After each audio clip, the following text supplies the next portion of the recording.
Hello, my name is Evelyn Birnbaum, and today I will be doing a presentation on my literature review of accessibility in the justice system for people who are deaf and hard of hearing.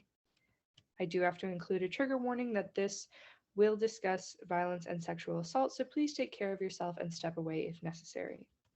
Some background on myself and my methods. It is important to take my words with a grain of salt because I am a white, hearing, college educated person who does not share the identities I have been researching nor a personal connection to the deaf community.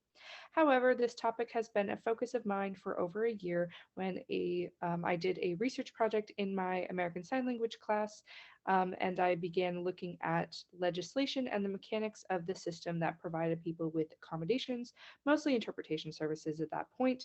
And in this research, I found loopholes and barriers, and that is when I decided that I wanted to explore more into the topic of inaccessibility in the justice system, and I began to look at the discourse community members that interviewed people who experienced injustices.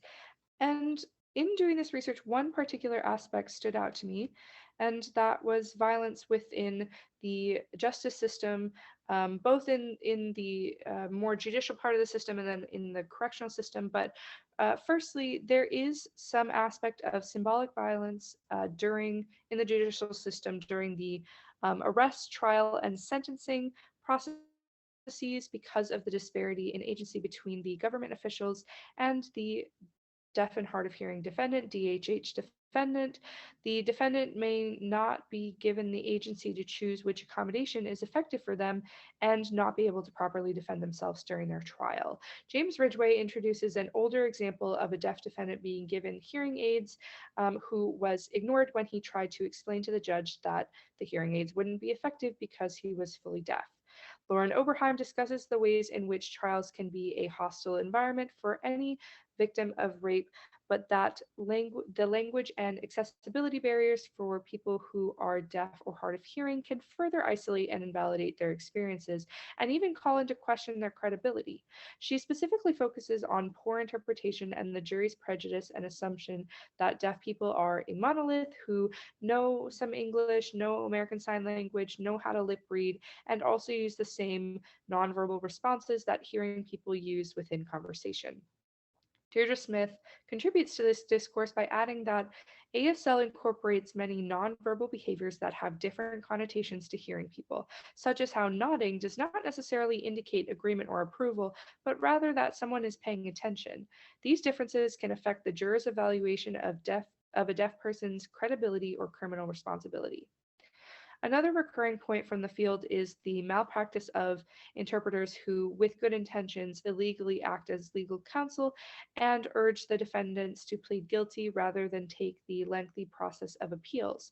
However, the defendants often do not know the repercussions of their actions until they are faced with charges. Jeremy Brunson shares a few examples of that unawareness, saying that one interviewee did not even know what the exact charges against him were until the next time he saw the judge. The main point I would like to discuss is the more pervasive and threatening physical violence within correctional facilities. Lauren Oberheim says that deaf or hard of hearing people are 1.5 times more likely to be a victim of rape in general. Talila Lewis from HERD, a deaf support and advocacy group, follows up saying that they face an increased risk of assault in prison while showering or sleeping because they can't hear or see. They can neither hear or see nor see on those occasions. While the Prison Rape Elimination Act requires accessible responses to reports of sexual assault in prison, this is not consistently adhered to, especially in cases of sexual assault of deaf prisoners. Deaf prisoners cannot use TTYs to call stop rape hotlines or any other toll free numbers that are available to hearing prisoners who need support and assistance with abuse. Additionally, when deaf victims report abuse, they may be put into isolation for their safety from their abusers or as punishment for reporting, especially if their abuser is an officer.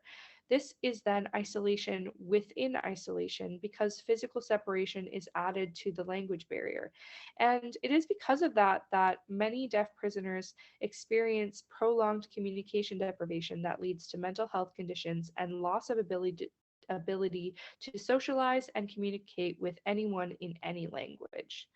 So, some proposed solutions by other members in the field are primarily that defendants have more of a say in their accommodations, which would mean a more standardized, clearly defined set of federal laws and an increased focus on enforcement of those laws, especially and intentionally within the correctional system.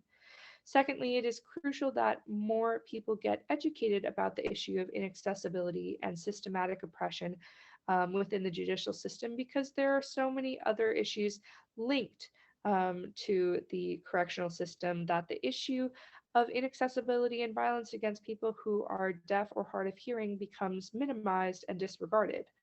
Finally, it is proposed that individuals call or write their government representatives and inquire about compliance with the Americans with Disabilities Act, ADA, in the judicial and correctional facilities.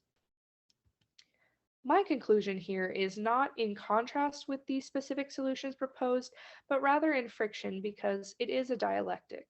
In order to truly resolve this issue, all factors of inhumane treatment and oppression must be considered.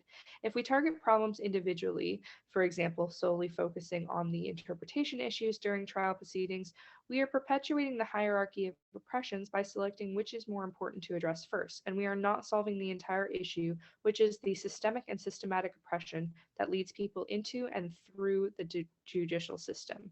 However, it is necessary to start somewhere, so as Talila Lewis suggests, we need to increase education and awareness on the topic in order to effectively hold our representatives, courts, and prisons accountable to the legislation that already exists before we can realistically think about creating new legislation.